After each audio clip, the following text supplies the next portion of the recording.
પૂર્વ આઈપીએસ મનોજ નીનામા જોડાયા ભાજપમાં। મંત્રી પીસી બરંડાએ ખેસ પહેરાવી ભાજપમાં આવકાર્યા। સ્થાનિક સ્વરાજ્યની ચૂંટણી લડી શકે છે મનોજ નીનામા। પૂર્વ આઈપીએસ મનોજ નીનામા કે જેઓ ભાજપમાં જોડાયા। મંત્રી પીસી બરંડાએ ખેસ પહેરાવી અને ભાજપમાં તેમને આવકાર્યા।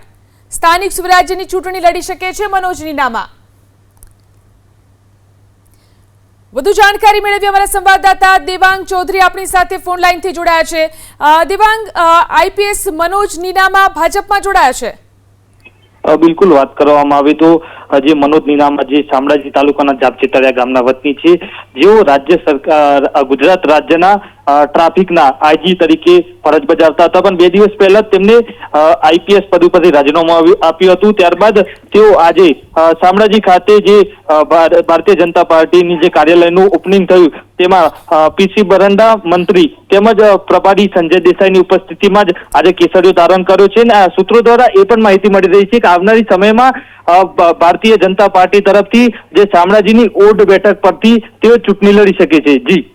જી આભાર તમામ જાણકારી આપવા માટે। તો તેઓ ચૂંટણી લડી શકે છે।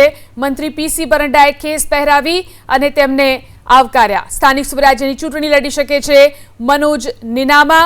પૂર્વ આઈપીએસ મનોજ નીનામા ભાજપમાં જોડાયા છે। તો સ્થાનિક સ્વરાજ્યની ચૂંટણી નજીક આવી રહી છે ત્યારે આ મહત્વના ફેરફારો મંત્રી પીસી બરંડાએ તેમને ભાજપમાં આવકાર્યા છે।